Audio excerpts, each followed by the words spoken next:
this is really about kind of that 1,000-foot rule. And then any interest in real property held by an entity in which you own an investment at 10% more, okay? Again, do you have some kind of interest that you think you could potentially, and this is a very important part, it doesn't have to make you, benefit you. It could affect you in a negative way as well. So a financial interest is up or down. Does that make sense? Okay. Next.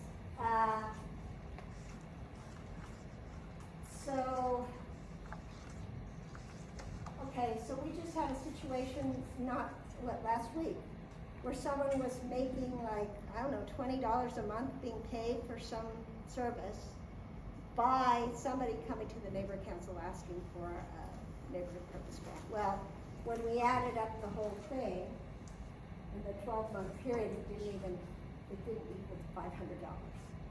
We don't get that situation very much because $500 for 12 months is not making a lot of money, but that's the rule. That makes sense.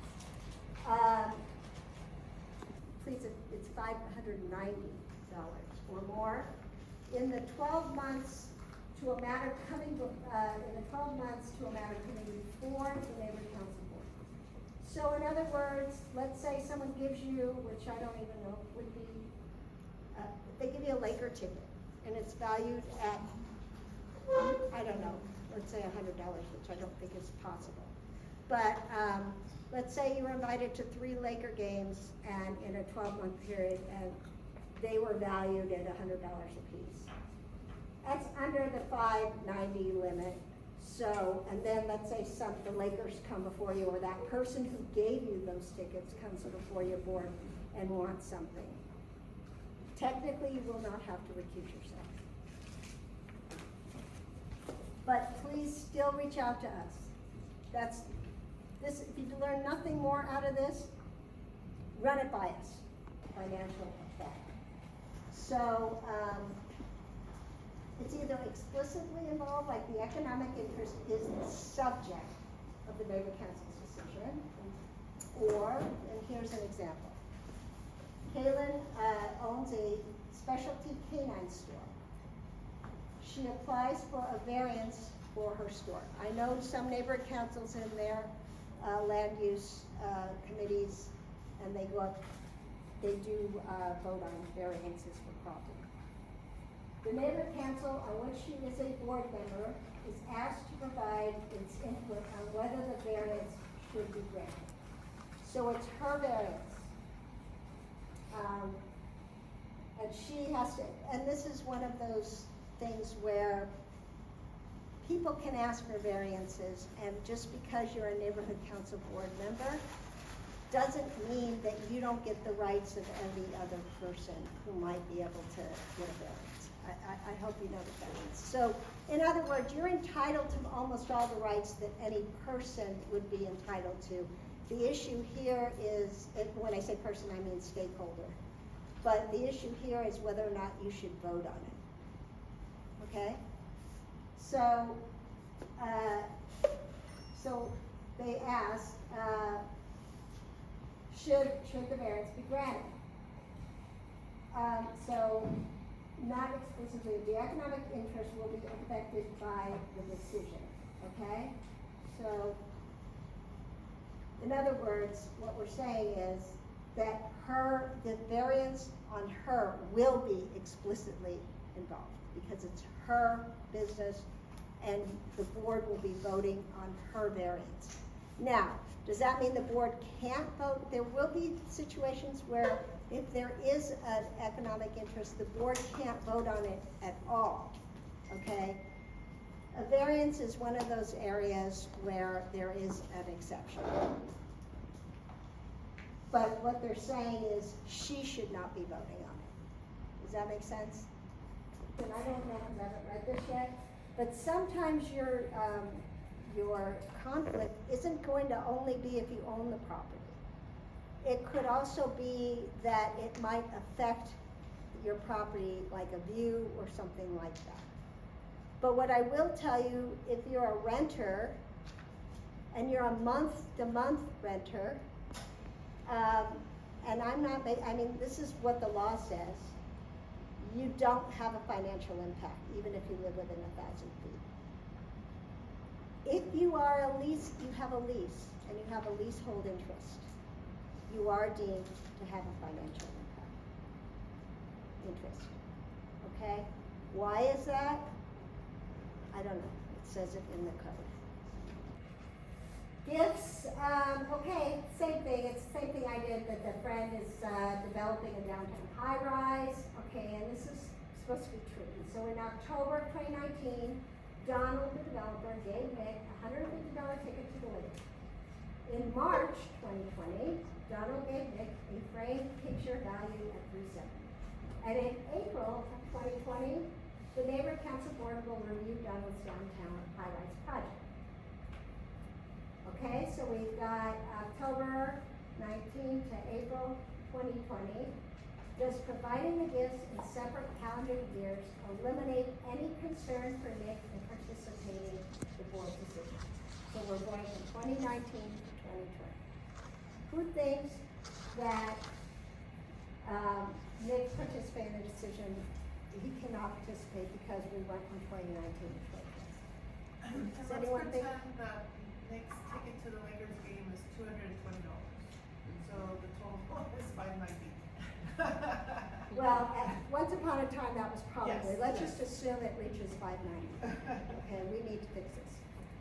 But the question is whether or not, if October 2019, it was in 2019, it went over to 2020, does that now, let's just assume it's $590, thank you for correcting that. Does anyone think Nick cannot participate? That's exactly right. She gets a star. The answer is no. Nick has recognized his friend Donald Sampson Iris because the total amount of the gift equals or exceeds within the 12 months of the decision. He may not participate. You said not or yes? I said no. Okay. So this is supposed to be tricky because they were talking about a year. It's not a year, it's 12 months. Okay? I oversee the neighborhood councils, okay? So when people say, I'm gonna go to the decision is to the area planning commission or something, or committee, it's a commission. They may take the fact that you are for something or against it, but that's not the final decision. They may be making the decision, so they would be a quasi-judicial body. Bias on that level is very cut and dry. If they have a personal interest in something and they're going to be a final decision maker, it's very important that they recuse themselves. And if they don't, they can get in trouble. On your level, I think as fiduciaries, a lot of times it's just better if it's only about common law bias. Common law means that it's a court-related decision. It's the best practice to recuse yourself. Whether or not you absolutely have to, I would contact us because it's going to be a case-by-case determination. You can say it on your webpage, but you cannot do anything more to try to lobby for it. Okay? Next. So while the neighborhood council may take a public position, at a public hearing, the neighborhood council may not expend public funds to further its position. What is expending public funds? Actually, just sending out a newsletter. Something like that is expending a public fund. Using government property. Okay, this is the whole seat and their government. We're going to go right into that. The Transparency, which will be the Brown Act, Public Records Act, and Contract. We have very little time. So I'm going to take Exists to aid in the conduct of the people's business. And it's the intent of the law that their actions be taken openly and their deliberation be conducted openly. So, next slide. Legislative bodies must have meetings, deliberations, and votes in public. And they must give notice of business that they will address, and that's in agendas. And that allows the public, and they also must allow the public to directly address them. to see what the neighborhood councils are going to be dealing with. And some of you who have been on neighborhood councils know that if it's not on the agenda, it cannot be discussed. A permanent temporary ad hoc committee. And I have seen that with neighborhood councils where they say to me, oh, well, we've had this ad hoc committee for the last 2 years or 3 years. That is not what an ad hoc committee is, okay? An ad hoc committee is temporary. It should have a very specific purpose and it should have a specific timeline of when it ends. If you are in a neighborhood council that has an ad hoc committee that has been around for a little longer than a reasonable period to accomplish its goals, you really need to consider that that committee may be subject to the Brown Act. So please reach out to us if you have any questions about that specifically. Next. A meeting occurs when a majority of members of a board or committee meet at the same time and place to hear, discuss, or deliberate on any matter under the subject matter jurisdiction of the neighborhood council, including any use of direct communication, personal intermediaries, or technological devices. Our neighborhood council's avoid is to avoid the inadvertent meeting that is created when you have, go ahead and click on the next, thank you. When you have chain communications where board member A contacts B and B contacts C, C contacts D, and so on. Or next, when you have a hub and spoke where there is a member who is contacting at least a majority of quorum for the members. This is exactly the type of communication that you need to avoid because that is a violation of the Brown Act. Because what is happening is that you're discussing board business outside of the presence of the public. Okay, next. I want to also, we're gonna cover latest social media restrictions.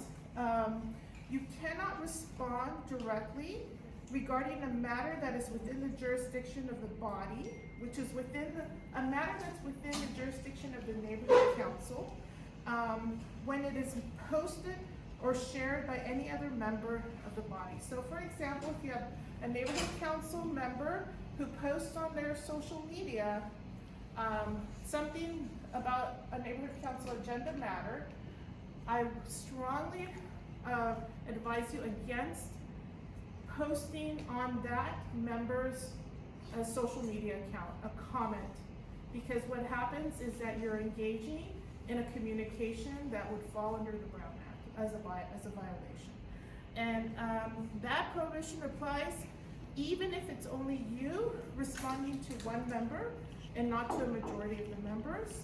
And that also includes things like clicking a heart on Instagram or clicking a like or putting even like an emoji response on a Facebook post, for example. That's open to any questions regarding whether or not you can attend a certain function as a group where you're saying, oh, I see that there's a lot of interest by my neighborhood council board members. Please contact us and we can give you the, and go ahead and click everything so we can show everything at once. And we have regular meetings, which are your meetings that are held at the time and place set by an ordinance, resolution, or bylaws. Every neighborhood council has bylaws. Every neighborhood council has a section in their bylaws that dictates when they meet. I put down 72 hours notice. That's how much notice you need to provide to the public of your agenda. I would recommend personally that neighborhood councils maybe try to add another 24 hours to that, because also what I find is that it gives your fellow board members and committee members an opportunity to contact us if they have any issues. And I know that one of the frustrations that neighborhood council board members and committee members sometimes have is when we ask them, you may need to ask to table this matter because we're unable to provide you with an analysis, a legal analysis of your conflict in time for your meeting that's going to be held tonight, tomorrow, or the next day. And that is unfortunately just a reality of what we face when we are asked to provide conflict of interest advice, because sometimes the advice is not just something that is, an easy A to B. It is A to B to C to D, and it's something that needs to be compiled, and that could take time. So I do encourage the neighborhood councils to please consider giving your board members more than 72 hours to review their agendas as well. Special meetings, provide a 24-hour notice. Special meetings should have a specific purpose, and they should not be something that is done on a regular basis. We want to make sure that they stay special, Elise. Don't have an emergency meeting. Okay. Because I'm gonna tell you, emergency meeting, like if there's an earthquake or something like that. And submitted through Dunn's ENS program, and that is bonk policy. And by bonk, I mean the Board of Neighborhood Commissioners. It must contain the time and location, brief description of each item to be transacted or discussed, and where to obtain the agenda materials.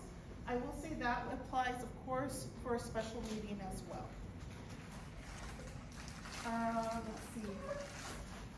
They must also contain, agenda requirements and regular meetings. You really want your agenda items to provide enough information so that the public can come in and make comments on each agenda item. The information, it has to also include information for requesting disability-related modifications or accommodations.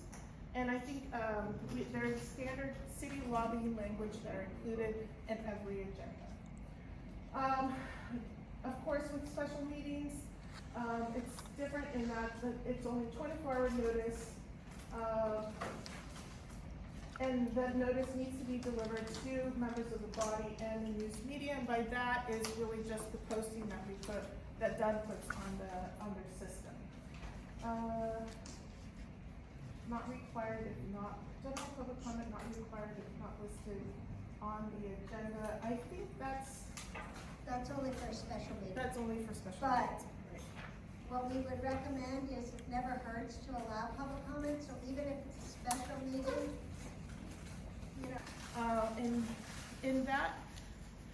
In that occasion, you can, as a neighborhood council member, briefly respond to questions posed by the public, to ask a question for clarification. You can make a brief announcement, make a brief report on activities, provide a reference for factual information.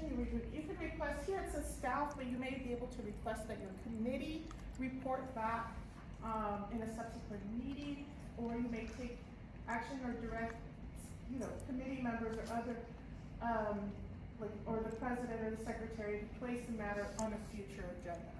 When we provide conflict of interest advice, we do ask that you make a record in your minutes that you are recusing yourself, and votes and recusals of members must be announced at the meeting and reflected in the meeting minutes. And on a side note, these are also things that have to be reflected in your board action certification. So it's important that you also include it in your minutes. Okay, next. Public participation. The neighborhood council must allow an opportunity for members of the public to speak if the item is within the subject matter jurisdiction of the neighborhood council before or during the legislative body's consideration of an issue. Now, if you read that, what I want you to focus on is it is within the subject matter jurisdiction of the neighborhood council. Now, quite often, you may have members of the public come up and speak on some areas that maybe they are speaking poorly or are using strong language. We generally would say, give people an opportunity to speak, But if somebody is speaking outside of what the neighborhood council is working on, or what the agenda item is, there is possibly an opportunity to ask them to move on to their point. We can take questions at the end. Okay, thank you. Let's see. You can adopt reasonable regulations. What I will say is if you put a specific time amount on your agenda, you are to adhere to that time amount on your agenda, even if your public comments are over in 2 minutes and you said it was gonna take 10 minutes. So just be aware of that. You cannot stop conduct based on foul language alone, only for disruptive conduct. I do say just take a moment's pause because sometimes somebody who's doing disruptive conduct is also pretty savvy about what they're saying and how they're saying it. It's very difficult, I know, to sit and put up with this foul language, but unfortunately, sometimes you just have to let it. Oh, well, right. You can direct a participant to stay on topic. And then, of course, as the Brown Act is completely contrary to the Brown Act to vote by secret ballot. Perfect. Uncovering also SB 411, which is in reference to teleconferencing. I will note that will only be available as of right now until January 1st, 2026. It does require a vote of the neighborhood council to use virtual meetings. Just out of curiosity, is there any neighborhood council here that is not using virtual meetings as an option? Okay. Anyways, this is what would be necessary. The city council has the authority to prohibit an individual neighborhood council from using the new teleconferencing. I never heard of that happening, but there is that ability. And if you do have any questions regarding that, you can contact Dunn, and if they have any legal questions, they would then work with us. Next, there are requirements under SB 411 for the neighborhood council to take advantage of this option. For the location is at least a quorum of members of the neighborhood council must participate within the boundaries of the city of Los Angeles. So not just within the boundaries of the neighborhood council. For in-person meetings, a quorum of the members must meet within the boundaries of the neighborhood council. Sorry, I misspoke. It is required that you meet within the boundaries of the neighborhood council. And if you are using SB 411 and teleconferencing, there is also a requirement for yearly in-person meeting, at least once per calendar year, and at least a quorum of the neighborhood council must participate in person at a singular physical location, which is not a bad deal if the rest of the time you can teleconference into your meetings. And I believe neighborhood councils have, even if you do select to have SB 411 teleconferencing, it doesn't mean that you are locked into only doing teleconferencing. You can still have in-person meetings. Okay, next. SB 411 does not override AB 2449. Now, AB 2449 is another statute that must be complied with, and that includes that if the quorum of the neighborhood council meets in person, then AB 2449 must be followed. If other board members wish to join virtually, okay? So as long as there's less than a quorum of the neighborhood councils meeting in person within the boundaries, other board members may join virtually without following the guidelines of AB 2449. However, in order to meet virtually, the neighborhood council must adopt virtual meetings under the rules established by SB 411. Now, I'm going to say this. If you have any questions related to teleconferencing, please contact Dunn. We will work with Dunn to make sure that your neighborhood council is in adherence to whether it's SB 411 or AB 2449. If I could really Yeah. quickly just clarify, just SB 411, it's part of, still part of the Grenade. Here's the difference. One is all virtual, it's like all Zoom, let's say. The other is if your neighborhood council says, we want to meet in person, but like 3 or 4 board members want Zoom in, okay? What we're saying is, if you pass the SB 411, you have all virtual, it's much easier than the AB 2449. There's very special rules if you want to all meet in person and have only a few members come in, please just contact us. It's so burdensome and I'm gonna tell you, it's a poorly written, in my opinion, law. It's very confusing. And I'm sorry, No, that's fine. if your neighborhood council has not, passed, the ability to have all virtual meetings, I encourage you to do it as an option, only because there are times where, let's say that, there's some kind of, one of the council members is a little bit worried about security or something like this. It gives you an option to not have to all meet in person under very, difficult circumstances. But, it's up to your board if you want to do it or not.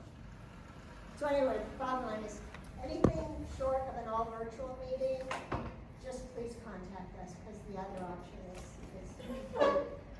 Right. And our phone number we can contact. Well, you have an NEA, so that is your first point of contact for any questions. And I will say that I routinely work with done NEAs on a daily basis, if not weekly basis, to help and assist with any questions that arise. Yes? So we don't contact you directly? You can contact me directly, of course. Our emails will be, are actually in your slides at the very end. If our contact information are there as well. But sometimes we may say, this is within the purview of Don, and if Don has any legal questions, then it would come to us. But of course, you can contact us. Okay, we can go on to the next one. I still have slides regarding AB 2449, and I think the reason why I do have slides for that is because it is a little complicated. In that sense, there's some limitations to AB 2449. A member may not participate in meetings remotely for more than 3. Members of the public are allowed to record proceedings, so long as it doesn't disrupt the meeting. No meeting can be held in a facility that prohibits attendance based on race, religious creed, color, national origin, ancestry, or gender, or which is inaccessible to the disabled, and absolutely no payment or purchase may be required to attend a neighborhood council meeting. Next slide. Public conduct. Expressions of support or oppositions constitute protected speech.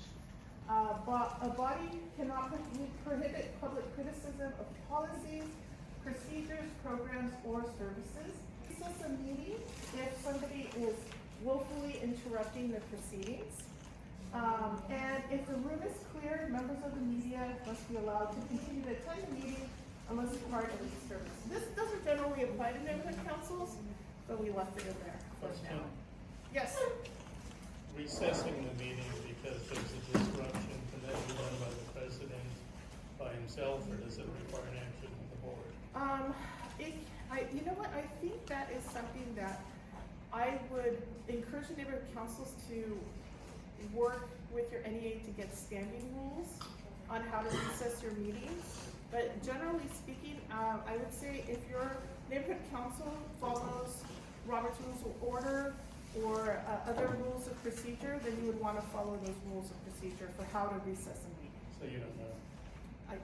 I just answered so that if you have, Okay. it can be the president, it can be a vote, it depends on the rules of procedure that your neighborhood council follows. Robert's rules. It would be. Well, not everybody uses Robert's rules. Or rules. Right. Yeah. I'm assuming for sake of discussion, the Roberts rules is under effect. Then I would have to pull out my Robert's rules and figure out what exactly the provisions are within there.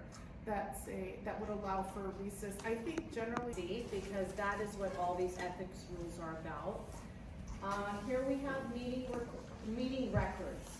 So as you see here, the public has a right to review agendas and any other writings that are distributed to the legislative body.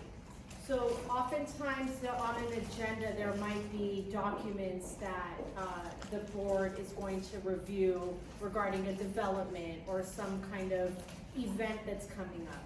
All those documents must be provided to the public. If it's given to the board, if the board has possession of those documents before the meeting, prior to the meeting, then the members will make them available at the meeting. If it's, that's prior to the meetings, they have to put it as an attachment with the documents as the agenda goes out. If it's at the meeting, make sure to bring copies at the meeting, distribute it then. If it's prepared by someone outside of the board, outside of the neighborhood council that comes to make a presentation, let's say it's the planning department or something, and they have documents, they can give that out at the same time as the board members get it at the meeting. Next. Here, any tape or film record of the meeting. Okay, so if the meeting is recorded, oftentimes people will ask for a copy of that recording. That must be made available if someone asks for it. There's no requirement for meetings to be recorded. However, if they are, you must make that available to the public. Is that only if the meeting recording is being paid for by the board? I'm sorry? Anybody who records the meeting of their own will, who's not on the board, they're not required to share that, right? Correct. And then, members of the public may request agenda packets on an annual basis. So the board often maintains their agendas on their websites. I know that Dunn also maintains the agendas and they can request that, and that should be provided to them. Just one clarification, the agenda packet, I believe, you have to pay for it, however, you ask for the agenda packet. And if you ask for a mailing of the agenda, yes. Alternative format to persons with a disability if requested, that also must be accommodated. So if there's a request for the agenda to be provided in Braille, then that request must be accommodated. Wait, is that the... No, I think we skipped one. Yeah, no. Okay, let's Restarted.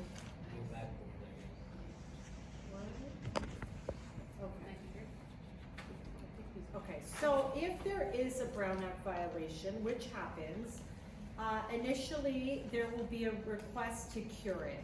So for example, if there was an item discussed at a meeting that was not on the agenda, we will have an opportunity, the NC will have an opportunity to cure it by placing it on the next meeting's agenda properly, so it could be noticed, people could come, speak on it, have public comment on it, and whatever was heard before is pretty much undone in the other meeting if it wasn't properly agendized. So that's a cure, that's an example for to cure a violation.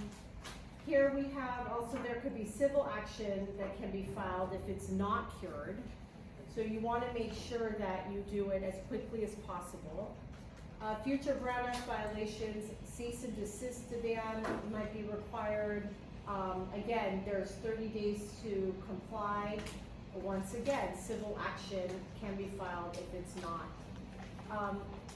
The penalties, first off, will be invalidation of the body's action. So if there was a vote on an item, it can be undone, right? Because if there was a violation, a Brown Act violation, that undoes the board's action, and it will have to be re-agendized, discussed again, and re-voted on. Costs and attorney's fees if it rises to that, and, criminal. So this is another important law, that works to ensure transparency in the government, in government, dealings. It's unlike the Brown Act though, because this law applies directly to the agencies as well as legislative bodies. So the basic law is that the public is allowed access to public records. It's the people's business, right? That's what we are conducting here, and they have a right to see what's happening. The CPRA request can be, it doesn't have to be made in writing.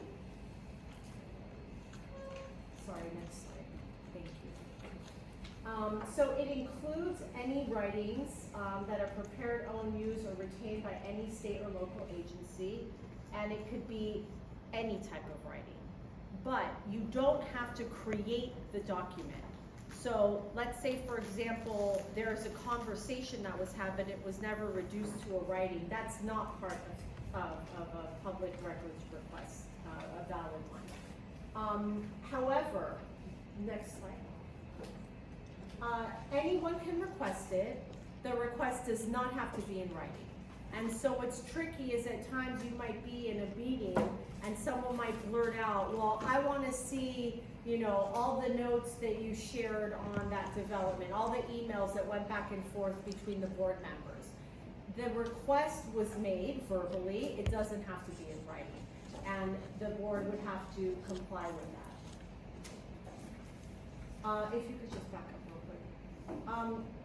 There are times you might get a request that is a little confusing, it's hard to understand what they're asking for specifically. It is okay to ask for a little specificity, a little more description to help the board members find what they're looking for. Because if they just give you, one word, we want all emails for all time with the word tree. I mean, that could be voluminous, it could take thousands of emails, and so it's okay to ask the requester to narrow down the search. Next. There is an obligation to assist the requester. So per se, some of the requested documents might be with correspondence with done. However, the neighborhood council is responsible for their own documents. And the responses will be sent by the neighborhood council in writing. Now we, NCAD and DUN are there to help assist you in responding. Oftentimes we'll all work together. The neighborhood council legal liaison, which generally is the president, but sometimes it might be someone else, another designated person. We will work closely with that person and helping. But you might find that you're coordinating, 15 board members looking through hundreds of emails. It might take you longer to produce all those documents. So instead, you will have to respond with something in 10 days, and that you receive the request, you're working on the request, and you give an estimated time as to when you think you might have the responsive documents to turn over. There is a 14-day extension for unusual circumstances. Don't send something directly to the requester. Please contact Dunn and then us, because we want to make sure that they get everything they're supposed to get and that they don't get everything that they're not allowed to get. So again, transparency, right? This is one of the competitive bidding process, and the rules are another way of ensuring that public funds are used for the public interest. And you want to make sure that we're getting the best use of taxpayer dollars. You want people, the public, to see how the city is using the money. So, next slide. In a competitive bidding process, there are contracts that are subject to bidding requirements. They're awarded to the lowest responsive and responsible bidder. So it doesn't just mean the lowest bidder. Because if it's the lowest bidder, but it's not a responsible contractor, that's not somebody the city wants to do business with. Certain contracts are exempt from competitive bidding requirements. But even when they're exempt, it's still advantageous to get competitive proposals, because you do want to make sure that you are getting the best deal for the public. Here we have some safeguards in contracting.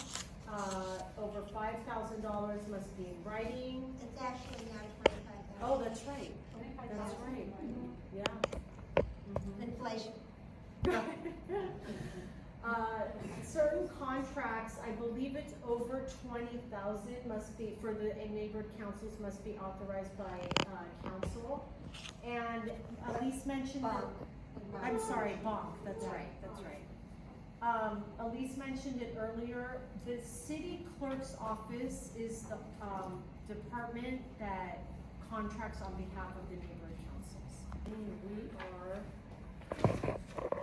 done. We did it. And by the way, that phone number there